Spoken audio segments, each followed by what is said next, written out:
23 июня 2022 года в гостинице «Президент Отель» в Москве состоялась международная научно-практическая конференция «Россия и Восточный Кавказ. Единство исторической судьбы», а также одноименная выставка архивных документов. Мероприятие было организовано Федеральной Лезгинской национально-культурной автономией вместе с Институтом Востоковедения и Институтом российской истории Российской академии наук при поддержке Федерального агентства по делам национальностей. Конференция была приурочена к 300-летию персидского похода Петра I, а также 350-летию первого российского императора, широко отмечаемому во всей России. Выбор дня проведения также не случайный.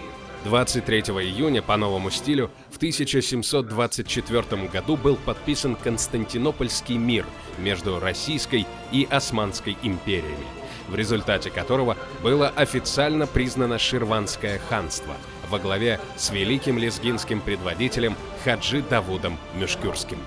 Открывая мероприятие, президент ФЛНК, член Совета при президенте России по межнациональным отношениям Ариф Керимов отметил очевидную актуальность данной темы. Он подчеркнул, что исторические процессы следует оценивать объективно и беспристрастно, давать им правильную оценку, заметив при этом, что это прерогатива профессиональных историков.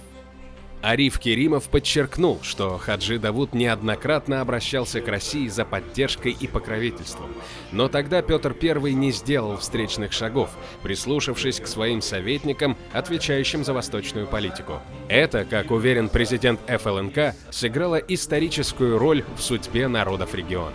Также в официальной части мероприятия выступили директор Института российской истории РАН, член Совета при президенте России по межнациональным отношениям Юрий Петров, директор Института востоковедения РАН Аликбер Аликберов, заведующий отделом Кавказа Института этнологии и антропологии РАН Юрий Анчабадзе, представители органов государственной власти, федеральных, национально-культурных автономий России.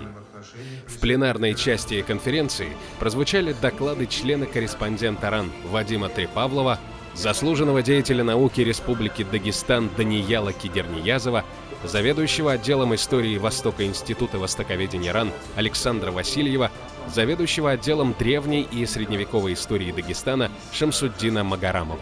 В рамках доклада Магарамова были озвучены нововыявленные архивные данные, в том числе переписка Хаджи Давуда Мюшкюрского с комендантом Дербентской крепости Юнгером. Помимо российских ученых, в конференции приняли участие историки-кавказоведы из Ирана и Турции. По итогам конференции планируется издание сборника статей с включением копий наиболее ценных и редких архивных документов.